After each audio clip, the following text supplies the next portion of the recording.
Bonsoir à tous, bienvenue. Le Ramadan, 9e mois du calendrier islamique, est une période de jeûne, de grâce divine, mais surtout de solidarité. Durant ce mois, les musulmans sont appelés à faire preuve de largesse en vue de profiter pleinement des grâces du mois du Ramadan.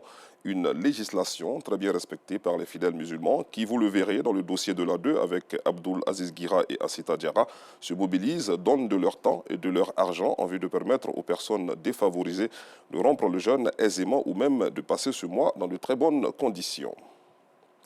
Et puis dans la commune de Marcory, le Conseil supérieur des Madjilistes en Côte d'Ivoire a initié une rupture collective en l'honneur de plusieurs fidèles musulmans, chrétiens et guides religieux. Ce moment de partage et de spiritualité a été le lieu de promouvoir la cohésion sociale, mais surtout la paix en ce mois béni du Ramadan. Le compte-rendu de Justin Kouassi et Noussangaré vous sera proposé à 19h30. Dans l'ouest de la Côte d'Ivoire, le Ramadan, moment de partage, a été l'occasion pour la fondation Awadoumbia de communier avec les fidèles musulmans du village des Nanadizia, sous-préfecture de Totroudou, dans le département de Kouibli, région du Guémon.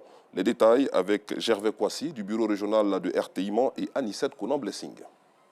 En se rendant dans le village de Nanadizia, la présidente de la fondation Awadoumbia voulait marquer sa solidarité à l'endroit de ses coreligionnaires des zones reculées. Elle n'est pas allée les bras vides. Ce sont des tapis de prière, des bouilloires, des vivres pour rompre le jeûne et des vêtements qui ont été offerts à la communauté musulmane. C'est pas à chaque moment qu'on fait les dons à Abidjan.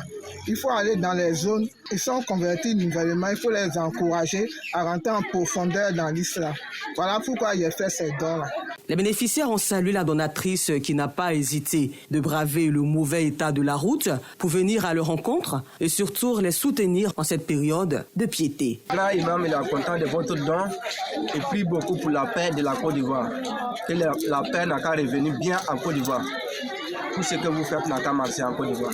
Une prière pour implorer les grâces d'Allah sur notre pays, la Côte d'Ivoire, a été officiée par l'imam de Nanadizia avant de prendre congé de la donatrice qui était accompagnée de son époux.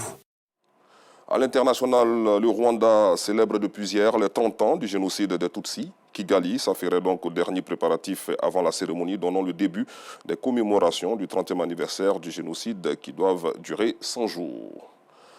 Et puis, l'armée israélienne a annoncé retirer ses troupes du sud de la bande de Gaza, notamment de la grande ville de Khan Younes, qui a été des mois durant le théâtre d'incessantes frappes aériennes et d'intenses combats. La tension se porte désormais sur Rafah, encore plus au sud, où Israël s'est dit déterminé à engager une offensive terrestre alors que plus de 1,5 million de Gazaouis y ont trouvé refuge. Fin de ce flash, je vous retrouve à 19h30.